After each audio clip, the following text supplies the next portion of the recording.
The Serpent's Trail. The mysterious tribe of Dan. What happened to the tribe of Dan? Why are they left out of the 144,000 of Revelation? History reveals us some fascinating facts about the powerful tribe of Dan and their perambulations and migrations in ancient times, as well as where they are on the earth today. One of the sons of Jacob was a youngster by the name of Dan, which means judge. He was the son of Rachel's handmaid, Bilhah, Genesis 35, verse 25. Dan became the ancestor of one of the 12 tribes of Israel. The name YEHOVAH God gave to Jacob after wrestling with him, Genesis 32, verse 28. Jacob, when he was growing old, prophesied of Dan. Dan will provide justice for his people as one of the tribes of Israel.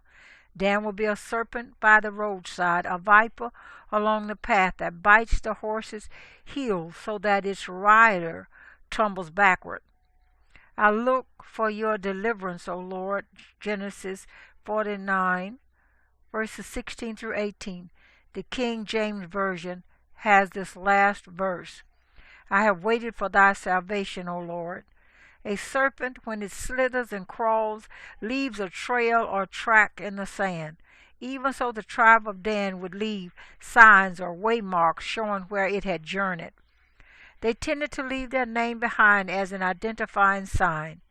We read in Joshua, but the Danites had difficulty taking possession of their territory, so they went up and attacked Lashem, took it, put it to the sword, and occupied it. They settled in Lashem and named it Dan after their forefather Joshua, 19 verse 47. For some reason, as this prophecy states, Dan must wait for Jehovah's salvation even longer than the other tribes. In the book of Revelation, when the Messiah tells the Apostle John that he would choose 144,000 special servants from the 12 tribes of Israel, Revelation 7, verses 1 through 8, and chooses 12,000 out of each tribe, it is interesting to note that he gives Joseph a double portion, that is, a portion for Ephraim, Joseph, and a portion for his brother Manasseh, Revelation 7, verses 6 and 8. But Dan is not mentioned at all. Why is this? Part of the answer may be contained in the book of Judges. The tribe of Dan still had not settled down and occupied their inheritance in Canaan, Judges 18, verse 2. So they sent 5 warriors forth to explore the land. They found a Levitical priest of the Lord in the house of a man named Milcah, and inquired whether YEHOVAH God would bless their endeavor. He said yes. They journeyed forth and found a city, Lash, dwelling securely and prosperously, went back and urged their tribe to attack it. But 600 Danites sallied forth. But on their way they set up camp in a place they named Mahatna Dan. There they go again.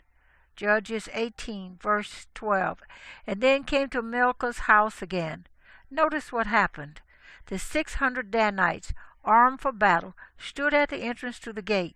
The 5 men who had spied out the land went inside and took the carved image, the ephod, the other household gods, and the cast idol, while the priest and the 600 armed men stood at the entrance of the gate.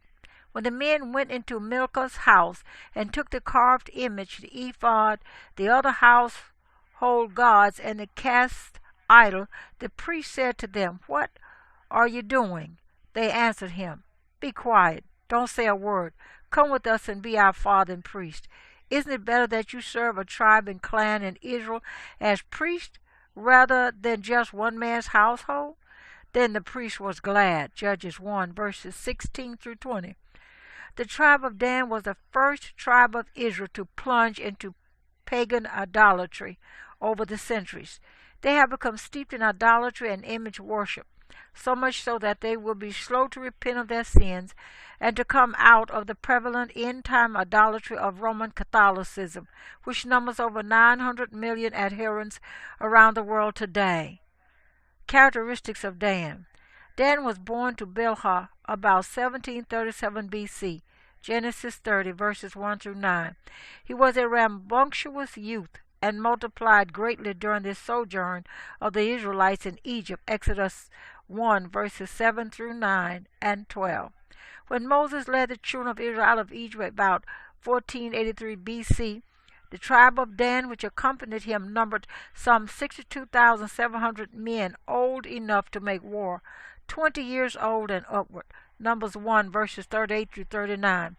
Dan outnumbered Manasseh, the son of Joseph, by almost 2 to 1, and outnumbered the children of Ephraim about 3 to 2. His descendants were very prolific. When Moses gave his final blessings to the children of Israel, he said of Dan, and of Dan he said, Dan is a lion's whelp, he shall leap from Bashan. Deuteronomy 33, verse 22. Notice, Dan would be a vigorous, warlike tribe of warriors. He would not sit solitary and be content, but would leap forth and journey forth by leaps. In the book of Judges, we learn another trait of this tribe.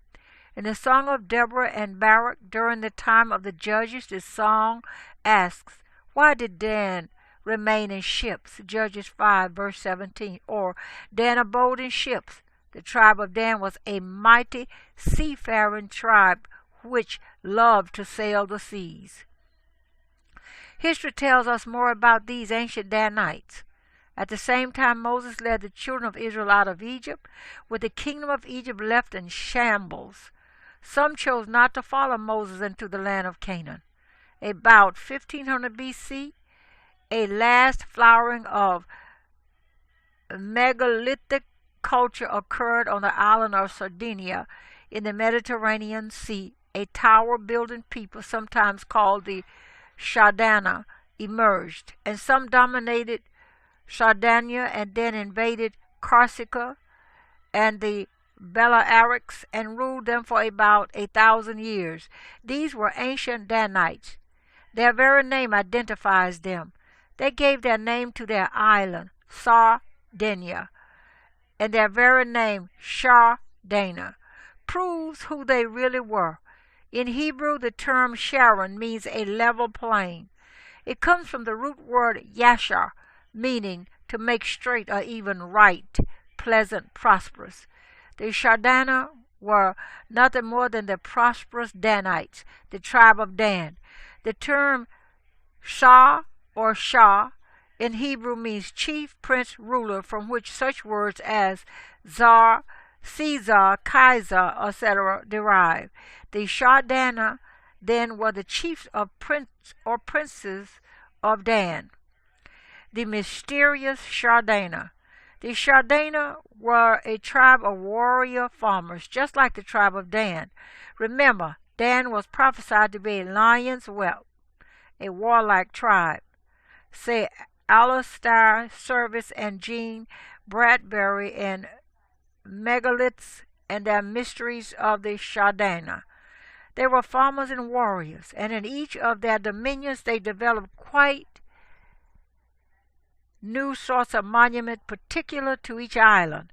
The designs and structural techniques appear to be rooted in the earlier European megalithic tradition, but that giant's tomb, Tula, Navatas, Naraga, and other forms are an impressive original finale to the long story of megalithic architecture. That story finally ends with the Roman conquest of Manasseh in 23 BC, page 19. The Tower people, or Shardana, of tribe of Dan conquered Corsica around 1400 BC, the same time Israel entered the promised land under Joshua. Their occupation lasted until 800 BC, or possibly as late as 500 BC, about the same time. Assyria took Israel into captivity, 718-700 and 21 BC, or near the time of the Babylonian captivity of Judah in 587 BC. Dan, a serpent's trail. In the division of Palestine among the 12 tribes of Israel, after the exodus from Egypt, Dan received his portion in the very north. As Dan was unable to secure and conquer much of its inheritance due to spiritual weaknesses, they felt hemmed in and constrained to migrate and conquer elsewhere, which is one reason they captured Lash and renamed it Dan. Their inheritance was near the cities of Tyre and Sidon, famous home ports of the Phoenicians. Dan, who abode in ships, made common concourse with the Phoenicians, intermarried with them, and established colonies throughout the Mediterranean region. In the downfall of the northern kingdom of Israel in 718 to 721 BC, the inland portion of the tribe of Dan was carried into captivity with the other tribes composing the northern kingdom, led by Ephraim.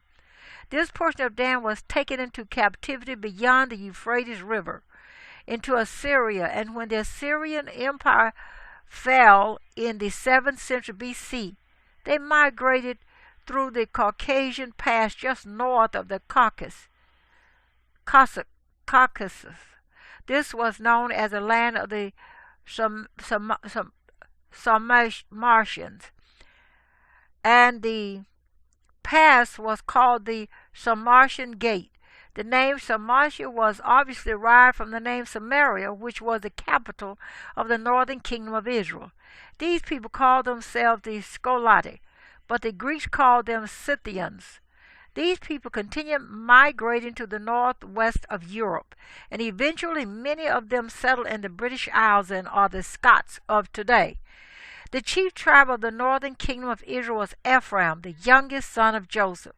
Even after Ephraim was carried away into captivity and never returned, Jehovah's heart still yearned for him. Jehovah God said through the prophet Jeremiah, "Is not Ephraim my dear son, the child in whom I delight? Though I often speak against him, I still remember him. Therefore my heart yearns for him, declares the Lord. Set up road signs, put up guideposts, take note of the highway, the road that you take. Return, O virgin Israel, return to your towns. How long will you wander, O unfaithful daughter?" Jeremiah 31, verses 20 through 22, NIV. As the Israelites migrated through Europe, they fulfilled this prophecy and left road signs and guideposts along the way so that we can trace their route. The chief tribe to do this was Dan, because of their proclivity to leave the name of their ancestor Dan everywhere they went. In Hebrew, there are no vowels, so the name Dan is written D-N, or its Hebrew equivalent. Thus, words like Dan, Din, Don, Dun, Din, or Dn correspond to the name of Dan. Just west of the Black Sea, ancient geographers designated a region by the name of Mosia, which means the land of the Moabites. These people revered a person whom they called Zalmoxis. Zal signifies chief, so this person, Chief Moxis or leader Moxis, was actually Chief Moses, the man of YEHOVAH God who led Israel to the promised land, and whom these people remembered as their original leader. The tribe of Dan also passed through this region and the surrounding territory, leaving its name in Macedonia and the Daniels, and to the north by the river Danube in the territory of Sarmatia or Samaria, meaning the Israelites, were located. The rivers D-N Upper, D-N Ister, and the Don. Professor Taunton declares, "There is no grander theme upon the scrolls of history than the story of the struggle of the Anglo-Saxons westward. The very streams of Europe mark their resting places, and in the root of nearly all their ancient names, Dan or Don, recall the sacred stream, Jordan, river of rest, from whose hand so far away as exiles they set out.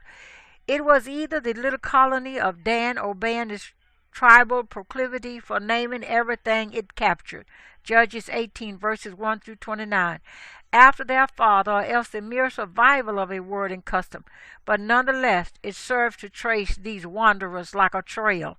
Hence, the Danube, the Daniple, the Danester, the Danube, and Dicey, and Davi, and Dan, the Don, the Udon, the Erodon, and the thousand other Dans and Dons of ancient and early geography, down to the Danes in Dan Emerk, or Dan's last resting place, quoted in Allen, Judah's Scepter and Joseph's Birthright, page 263 and 64.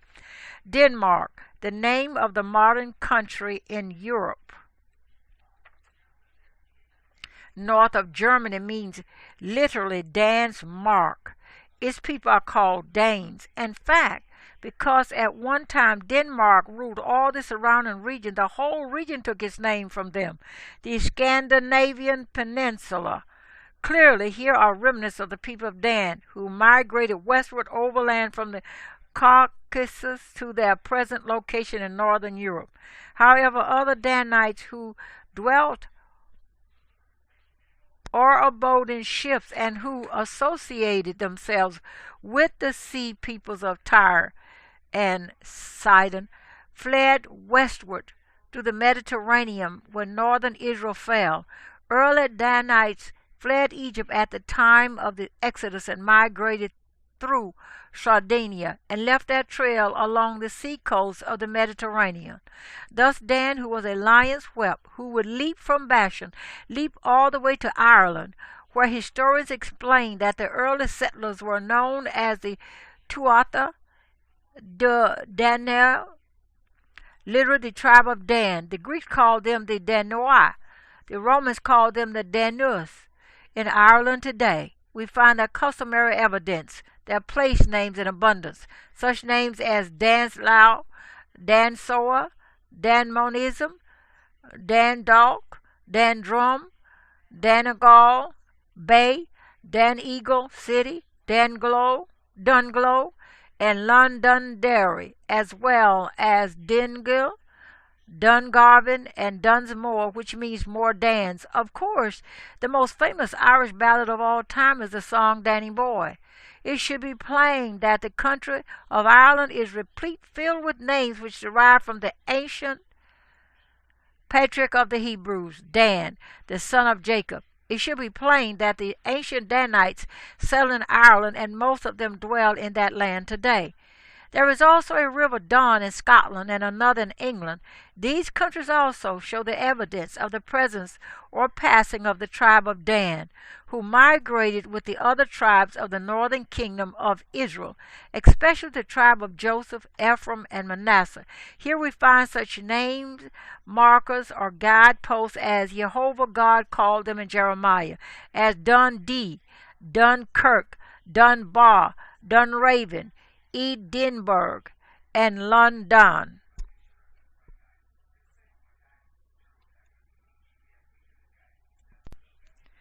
Danites from Egypt. The Greek historian Herodotus reveals that some of the ancient Greeks actually came from Egypt, and that the ancestor of the Dorian princes in southern Greece was a certain Danae, the daughter of Chrysus. Herodotus, B.I. 1 III. The term Dorian apparently comes from the name of a city of Manasseh in northern Israel called Dor, near the Mediterranean coast.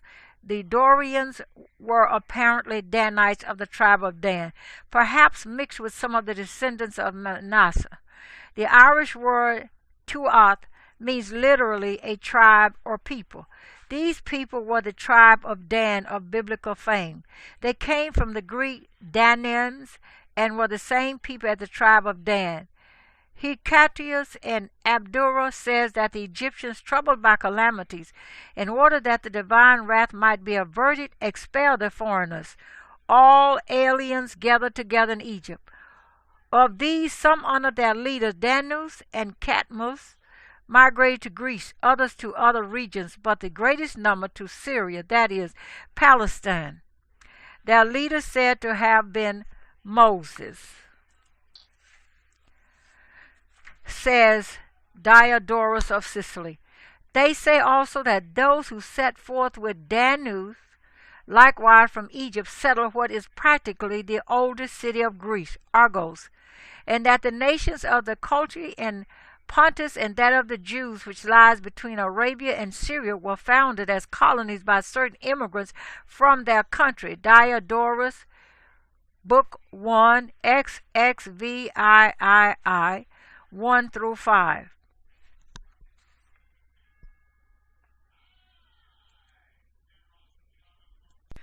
The Lacedaemonian Greeks.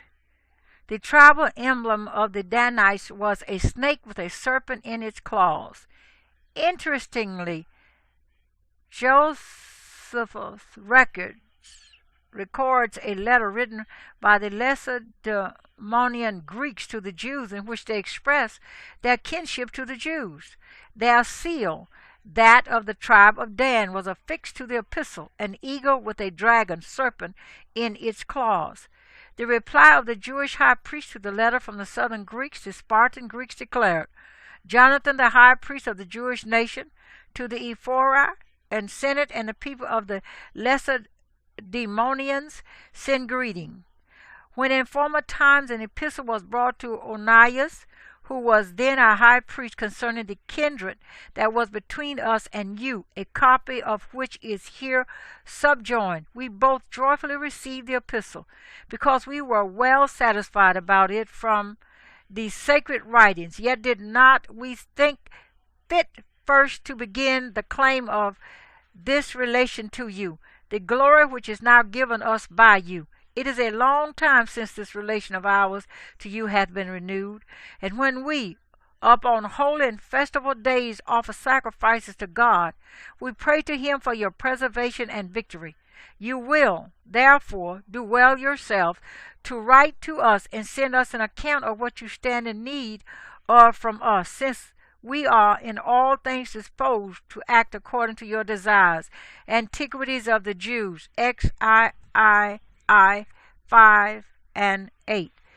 The Lacedaemonians received the Jewish ambassadors, carrying the letter kindly, and made a decree of friendship and mutual assistance with the Jews, and then sent the letter to their Lacedaemonian kinsmen.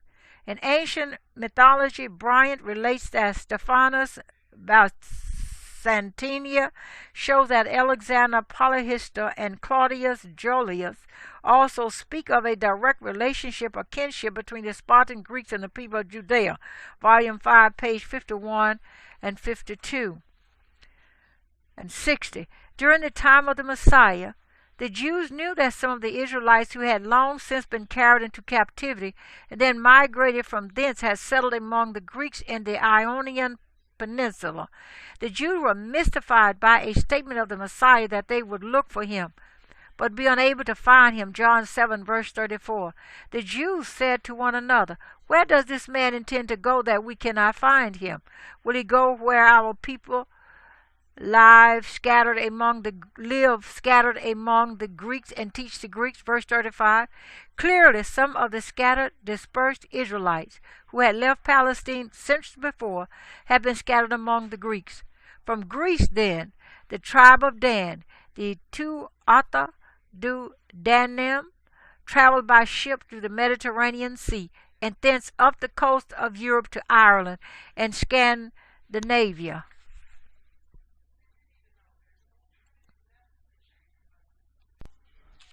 Ancient Irish history. Early Irish history reveals that the first permanent settlers in Ireland were called Nemedians, after their leader, and were of the patriarch Jacob, and were said to have come from the shores of the Using Black Sea. More, The History of Ireland, Volume 1, page 63. It is very possible that some of these descendants of Jacob, or grandchildren, migrated to Ireland during the time of grievous famine that struck the Middle East in Joseph's time around 1707 BC. That famine lasted 7 years and struck the whole Middle East and was very grievous. Genesis 41 verse 31 and 54 through 57. This was about the time the Numidians entered Ireland, according to Irish history. The Numidians dwelt in Ireland from 1709 to 1492 BC. During that time, most of the descendants of Israel were in Egypt. Before the time of the Exodus, the Numidians were conquered by African sea rovers called Fomorians, and a colony of them fled to Greece, where other Israelites and Danites had settled. After leaving Egypt, they later returned to Ireland, now known as the Firebalgs. They were the first people to establish royal authority over Ireland, dividing the land into 5 provinces. At this time, after ruling about 30 to 40 years, a new tribe conquered the Firebalgs, called the Tuatha De Danann. This tribe also dwelt in Greece and then migrated to Denmark and Norway, and then to Ireland more. Page 60. The Tuatha De Danann became the sole masters of the country. In time, they were dispossessed of the country by another group of Israelites called the Milesian Scots. Says more in the history of Ireland. In process of time, the Tuatha De Danann were themselves dispossessed of their sway. A successive invasion from the coast of Spain having put an end to the Danann dynasty and transferred the scepter into the hands of the Malaysia or Scotic race, which through so long a series of succeeding ages supplied Ireland with her kings. This celebrated colony, though coming directly from Spain, was originally, we are told, of Scythic race. Page 60. The Milesian Scots under Hermon, the son of Gathalus, arrived in Ireland shortly after the Exodus, bringing with them the celebrated Lyia Fail, or pillow stone of Jacob. They ruled Ireland for many hundreds of years and eventually settled the northern part of England, called Scotland. These Milesian Scots came from Scythia and said they were originally from Egypt and connected themselves with the children of Israel, says more, tracing this chosen race in their migrations to different countries and connecting them by marriage or friendship during their long sojourn in Egypt with most of the heroes of Scripture history. Our bards conduct them at length by a route not very intelligible to span. The Tuatha De Danann were beyond doubt of the tribe of Dan, of Israelitish fame. The new tribe, the Milesian Scots, were no doubt of the royal tribe of Judah, through his son Zerah. These Scots spoke of a long sojourn in Egypt, no doubt the same as that of Israel, from the time of Jacob to Moses, over 200 years, says Moore. A scheme of descent which traces the ancestors of the Irish through a direct series of generations, not merely to the first founders of Phoenician arts and enterprise, but even to chieftains connected by friendship with the prophet Moses himself. Page 71. This authority concludes that the Milesian Scots were of the same race as the 3 colonies in Ireland before them, that is, the Numidians, the Firebalgs, and the Tuatha De Danann. Notice the bardic historians themselves, who represent the Scotic, to have been of Scythic descent and to have from thence derived their distinctive appellation, and to confirm still further the origin of the Scots from that quarter, it is added by the bards that they were of the same race with the three colonists that had preceded them, namely the Numidians, the Tuatha De Danans, and the Firebogs or Belgae, page 74. The tribe of Dan was the first tribe to plunge into idolatry, as the book of Judges reveals, Judges 18. They became ensnared in this sin, and their descendants today, the Irish, are among the most superstitious and idolatrous people on the earth. They today practice the Roman Catholic religion and are among the most devout and fervent Catholics on earth. This, however, is partly due to the fact that a strong Canaanite element is mixed in with the people of southern Ireland. The Canaanites and their descendants have always gravitated toward the various forms of sun worship. It will require the second coming of the Messiah to bring them back out of the idolatry they are steeped in. And that is why the tribe of Dan is left out of the 144,000 servants of YEHOVAH God mentioned in the book of Revelation.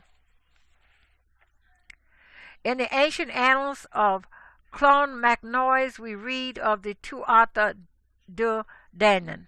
Upon them the Firebogs came, and the people called Tuatha De Danann out of Greece too, being a branch of the same stock that Firebogs were of and were kinsmen. During the time of Firebog, which was 37 years, there reigned in Assyria 3 monarchs.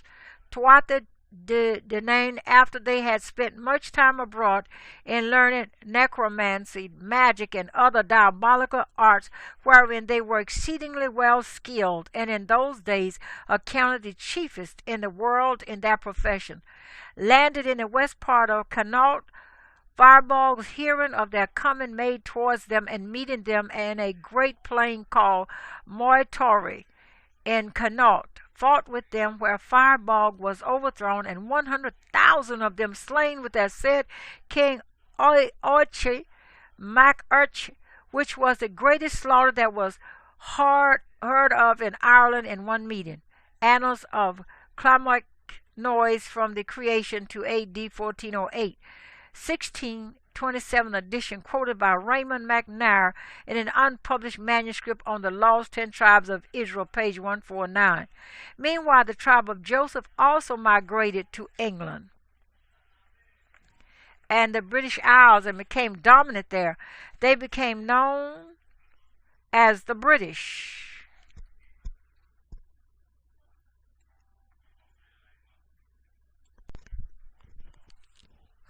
A covenant people. In Isaiah 49, a prophecy for the end time, YEHOVAH God says, "Listen to me, you islands. Hear this, you distant nations." Isaiah 49, verse 1. This is a message to the scattered nations of the northern kingdom of Israel. YEHOVAH says to them, in the time of my favor, I will answer you, and in the day of salvation I will help you. I will keep you and will make you to be a covenant for the people, to restore the land and to reassign its desolate inheritance. Verse 8. The Hebrew word for covenant is bariat. In Judges 8, verse 33 and 9, verse 4, it is used as a proper name, Baal-berit. This means ball of the covenant. The Hebrew for man is ish. If we take the Hebrew word which means covenant and anglicize it, we come up with Brit. The British people, of course, are often called Brits. The term British is literally in Hebrew covenant man, or man of a covenant, the people of YEHOVAH's covenant. Then that are in the islands who compose distant nations as compared to Israel in the Middle East are the British peoples.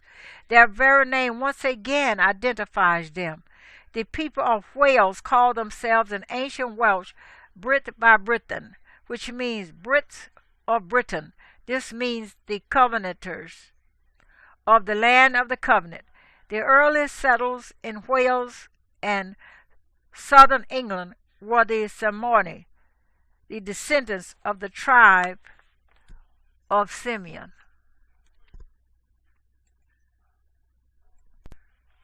What the future holds. The tribe of Dan, more than any other of the lost 10 tribes of Israel, left its signature wherever it migrated or journeyed. It did so by the unique method of naming rivers, mountains, lakes, villages, towns, bays, and cities after the name of their ancestor Dan. Therefore, tracing the name and roots and migrations of the Danites gives us the evidence we need to trace the other missing tribes of Israel to their locations in northwestern Europe and the world. The Danites, unfortunately, are still steeped in pagan idolatry and superstition. It has been a warlike tribe. Jacob prophesied of Dan. Dan shall judge his people as one of the tribes of Israel. Dan shall be a serpent by the way, an adder in the path that biteth the horse heels, so that his rider shall fall backward. Genesis 49, verses 16 through 17.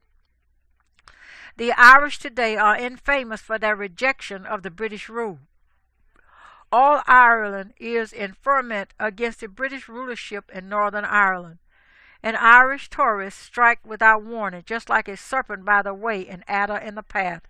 The outlawed Irish Republican Army in its clandestine war with England has set off bombs in London near the Prime Minister's office and has shown no reluctance to maim, kill, or destroy.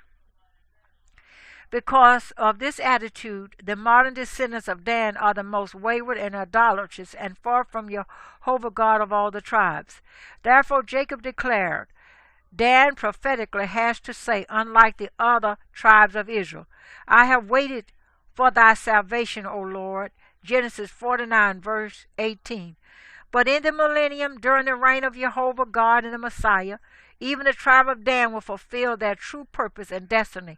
They will truly abide in ships and settle new colonies and rebuild the waste places. They will once again leap from Bashan and colonize the world. YEHOVAH God says of his people Israel, including the tribe of Dan, though you were ruined and made desolate, and your land laid waste, now you will be too small for your people, and those who devoured you will be far away. The children born during your bereavement will yet say in your hearing, this place is too small for us. Give us more space to live in. Then you will say in your heart, who bore me these? I was bereaved and barren. I was exiled and rejected. Who brought these up? I was left all alone. But these, where have they come from? Then you will know that I am the Lord. Those who hope in me and will not be disappointed. Isaiah 49, verses 19 through 23. The true saga of the tribe of Dan, a serpent by the way, who left a tantalizing, fascinating trail of waymarks along his path of journey, is one of the proofs of the modern location and identity of the so-called lost 10 tribes of Israel. Dan, a remarkable people, a powerful people of farmer, warriors, and sailors, left their indelible imprint on ancient history wherever they went. They will also become a powerful force for good during the reign of the Messiah and YEHOVAH God the Father when they establish the kingdom of YEHOVAH God on this earth. Edited by John D. Kaiser. Taken from the Hope of Israel Ministries, taking the lead in the search for truth. Website www.hope-of-israel.org. The Serpent's Trail, the mysterious tribe of Dan.